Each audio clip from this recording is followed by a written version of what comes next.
We are live on Podbean. We are live on Facebook, and it looks like we are going to be on iTunes in about an hour or so. That's just how it goes. What's going on, everybody? Impromptu Hertz House.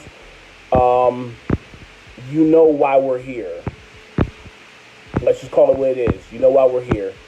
Um, Trent Williams has finally been traded to the San Francisco 49ers. Looks like it's going to be a 5th round pick this year and a 3rd round pick next year.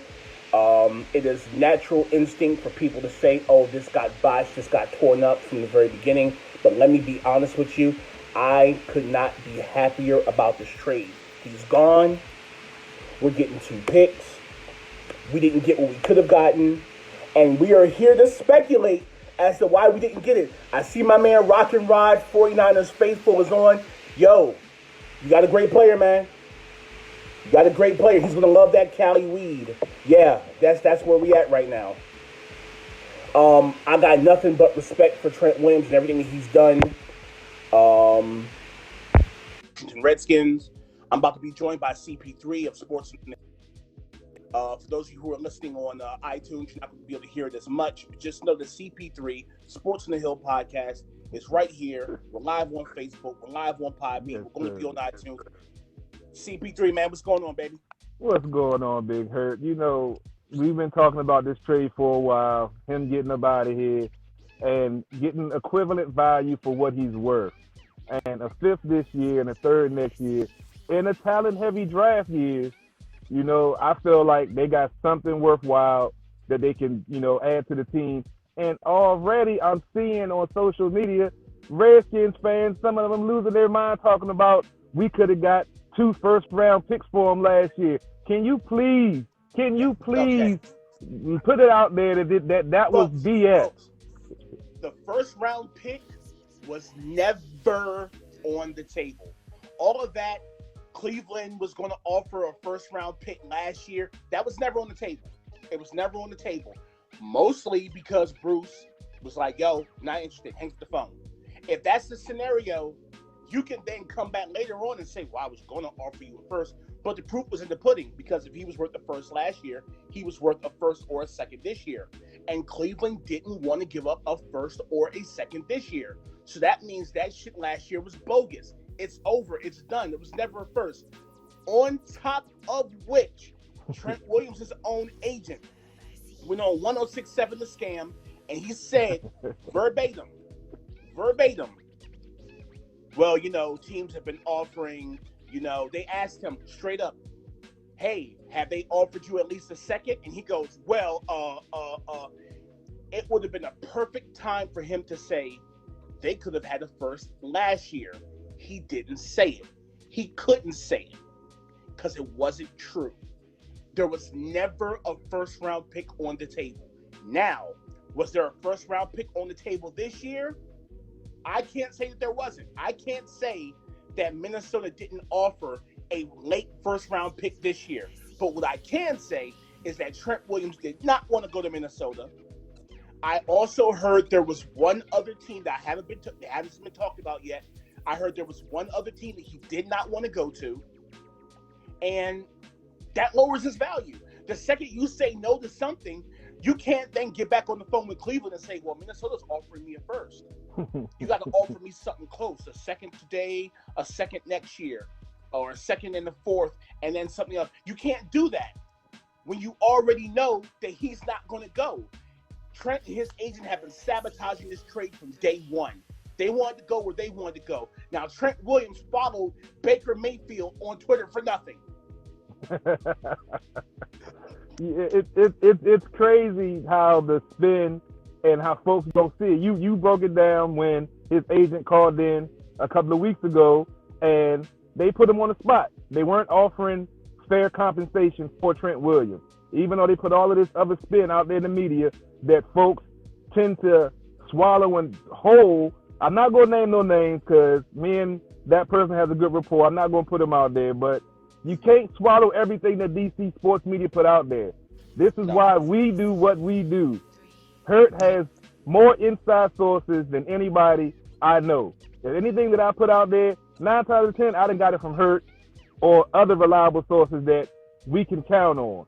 So the fact that from day one, when Trent made his stand, and still, I'm still going to say that story does not add up to me, because being for 6 years you have an issue. You're trying to tell me a nagging wife, a nagging family member is going to tell you to go get a second opinion, and then when the Redskins offer to have the NFLPA investigate, you come out the next day and say, no, I don't want you to investigate. I just wanted you guys to know what was going on.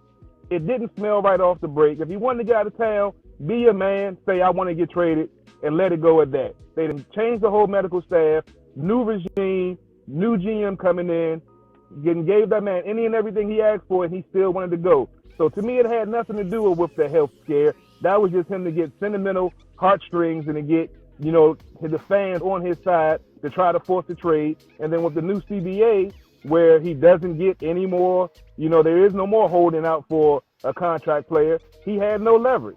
And the Redskins had the right to refuse any trade, and his career basically would have been over, because your league year reoccurs. You do not get a chance to get out of your contract. So if he wouldn't have played here anymore, the Redskins could have held him to his contract forever, and his career would have been over, period. So they negotiated in good faith. They got some value back for him. Time to move on. And I like the pick that they just made, getting a 6'4", 321 offensive tackle from LSU. So, I mean, I like everything that went down. I would have liked to get a third round, but a fifth and a third, and from what I heard, the college draft is going to be talent heavy this year and next year. It's a win-win, I feel. Yeah, I mean, a third-round pick was, for me, the baseline. Like, yo, I want a third-round pick. I would have been happy with the Jets, the 2 third-round picks that we were going to get from the Jets. Even right now, I'm getting alerts, official Bleacher Report alerts, that Ian Rappaport says the Vikings put together a much better package. He is standing on top of his report that Trent Williams vetoed the Minnesota trade. He's standing on top of it, which turns into a whole nother, well, why doesn't anyone want to play in Minnesota? It turns into that. We're not going to do that right now. As for Trent and the whole cancer scare, my belief, 2 things can be true. Yeah, he was a little bit whatever about the cancer scare, because it's cancer. But a team physician's not going to be a cancer expert. He didn't seek the second opinion until he sought the second opinion. And, in the end, it was about money. Because in the end, it was about the contract. It was about the money. He wanted more money. He wanted the high-dollar contract. He wants to be the highest paid tackle in football. And that's it. That's all it comes down to. I'm eager to see the numbers, the official numbers from the San Francisco deal, because it looks like they signed him to a 4-year contract. I don't have the official numbers in front of me, but I'll be looking forward to seeing those when they come out. But that's what I was just about to ask you, if they re-signed him to a new contract, or will they make him play out the existing one and then re-sign him maybe next year? No, it's looking like he's going to get a 4-year extension. It's looking like he's going to get a 4-year extension, or maybe a 3-year extension, or a 4-year contract. I'm not exactly sure. That's what it's looking like right now. It's looking like they agreed in principle to a 4-year deal, but no numbers.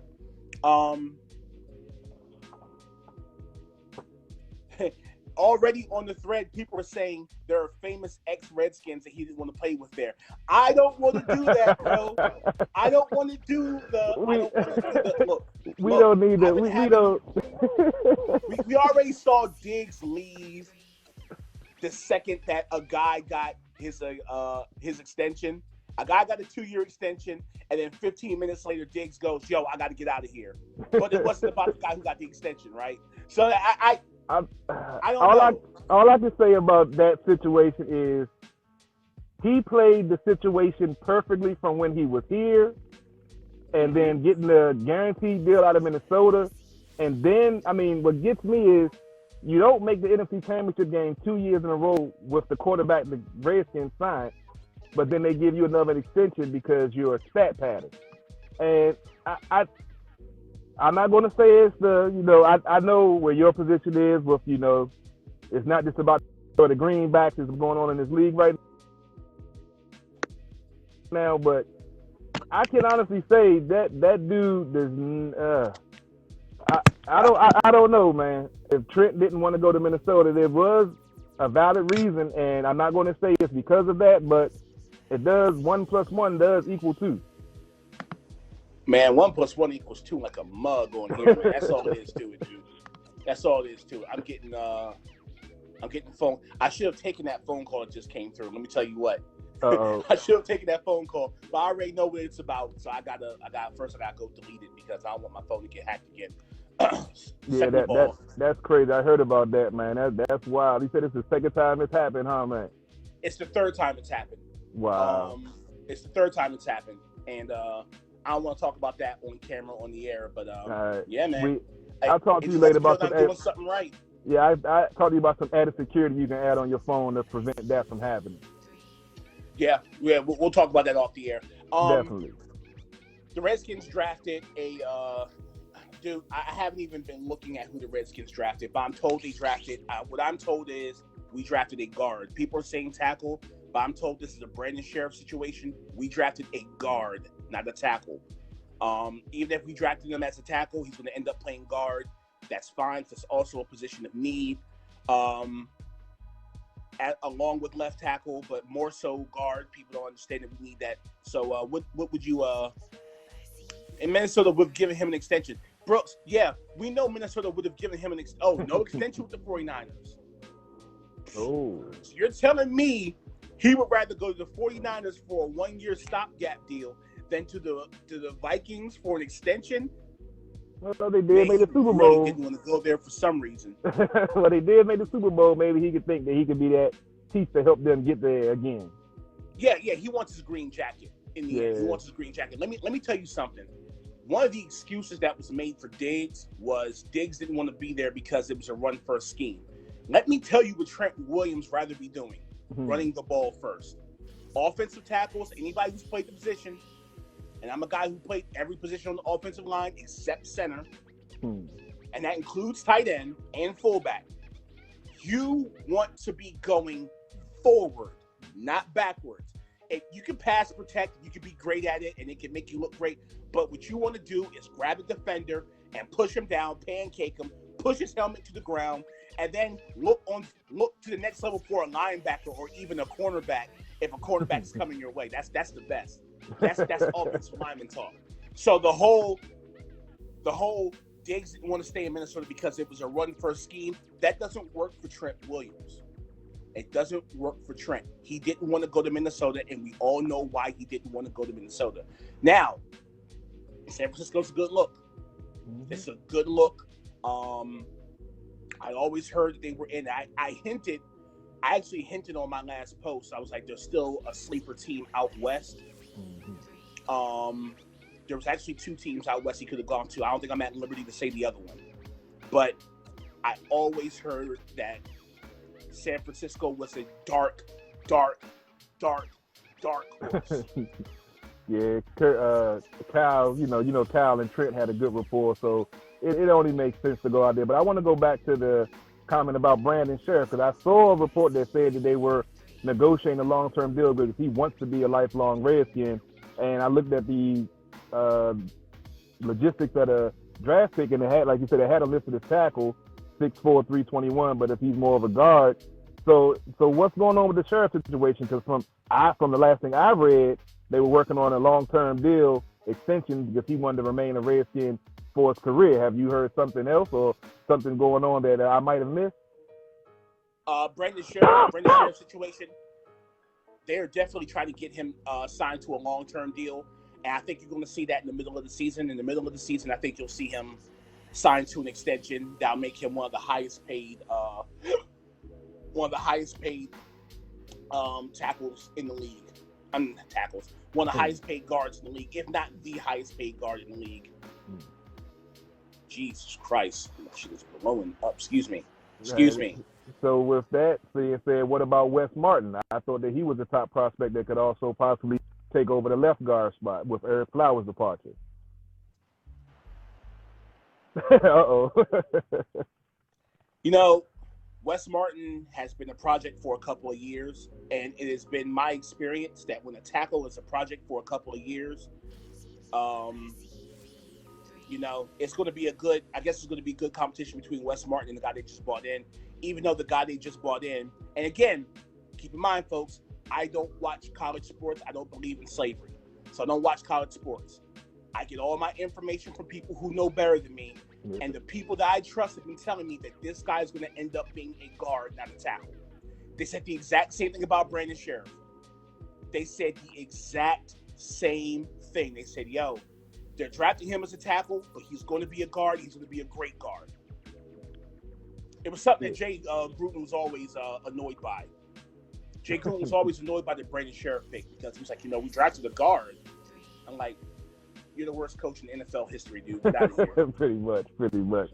Yeah, we're not even going to talk about that guy. But I'm anxious to see what this team is going to do. I like the second pick, the third round pick, Antonio Gibson. I was looking at some of his highlight film, and this dude is dynamic. He's strong. He's fast.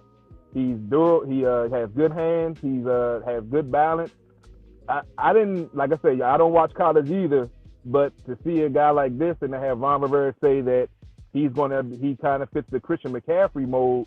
What do you think about this pick? And do you think that it's going to definitely help this team? And do you think the writing's on the wall for Darius Geis and Bryce Love to possibly be expendable with this pick?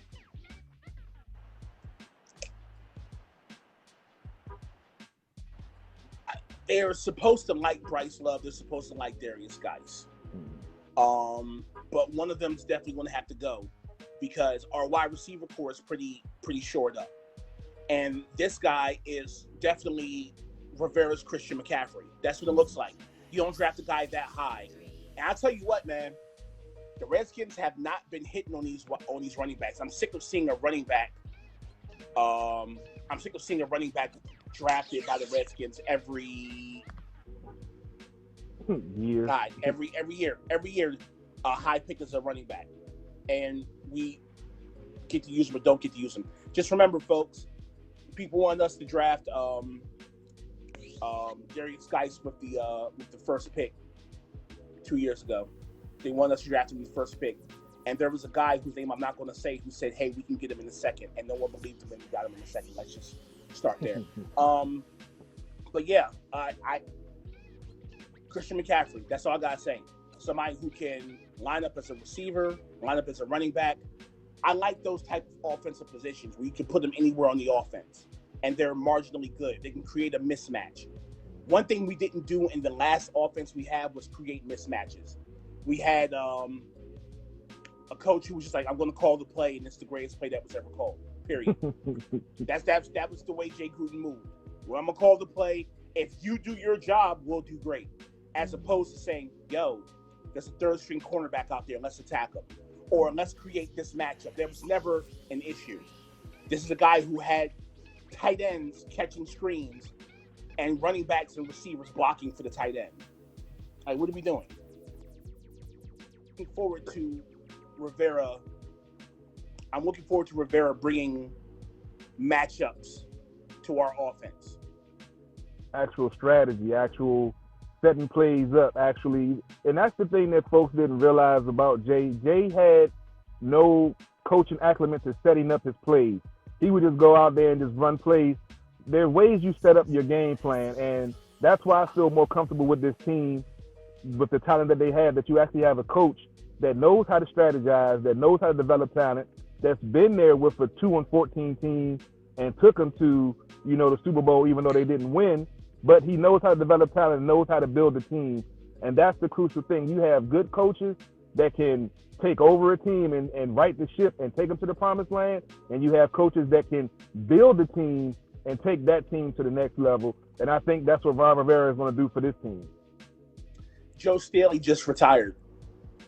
Oh, that's everything is just falling into place.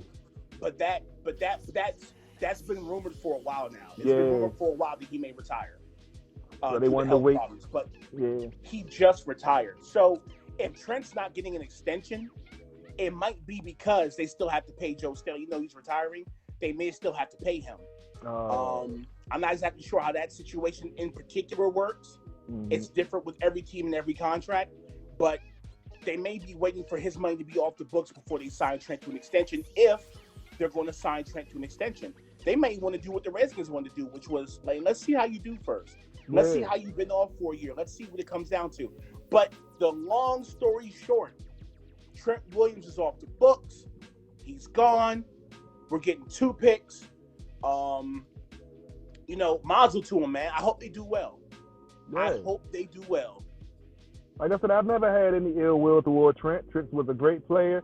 I just didn't like the way he handled this situation. I understand, I'm not blaming him. I'm just saying the situation could have been handled better. When you come out in the media and start bashing the team and only giving one side of it, and then they offer to investigate, just do what you're supposed to do. You could have rolled the contract out till you played the year last year. He could have been a free agent this year and whenever the hell he wanted to go. But he decided to play the game, lost, and now, it is what it is. But like you said, we're moving on. Finally got this done and over with. Fans can't blame Bruce no more. They can't jump on this no more. They still demonizing Dan Snyder, which I still don't get. But it's easy to do. Yeah, it's just mind numbing. I'm like, what has that man done in the last 5 to 6, 7 seasons but open his wallet and say, what do you need to win? When he first got here, granted, he was a dickhead. He was playing it like fantasy football. He didn't know what he was doing. First impressions mean a lot. I get that. But come on, y'all. Y'all acting like some spoiled, some angry baby mamas mad because the daddy ain't bringing Pampers home when you wanted them to. The man has done everything in his power to try to build a winner. Unfortunately, he put his chips with the wrong coach. We saw him do that before with Vinny Serrato. And, you got to live and learn. Now he's given the keys to a coach that knows what he's doing. And I think the biggest thing, I said this before, the fact that they haven't hired a GM and said they weren't going to hire a GM till after the draft lets you know that Ron Rivera has total control of this team, and it's his team to build and his team to take into the future and hopefully get back to a winning franchise. All right. Yo, let's wrap this up so it has some replay value. Keep it under 25 minutes. We're at 22 minutes right now. I want to thank CP3 for coming on the air. I want to thank everybody that I've spoken to in the last couple of days. I want to thank everybody who watched. It's a pretty good audience. Everybody who's engaging on the post. I want to thank my audience in Podbeam. I want to thank everybody who's listening to this later on iTunes, because it will be on iTunes. And if you're not following Hertz House on iTunes, follow Hertz House on iTunes. I keep telling y'all I'm going to do more pop-up shows like this, and I don't do it, but I'm going to do more pop-up shows like this. You know what I'm saying? Hopefully we can get CP3 for more of those. The True Radio Network, CP3. Everybody stay safe, wash your hands, social distancing, all that jazz. Again, Trent Williams is gone. We're getting back a 5th this year, a 3rd next year. And let's get back to the rest of this draft, and we'll catch y'all later. Hail to the Redskins. Y'all be safe and be out. CP3 out.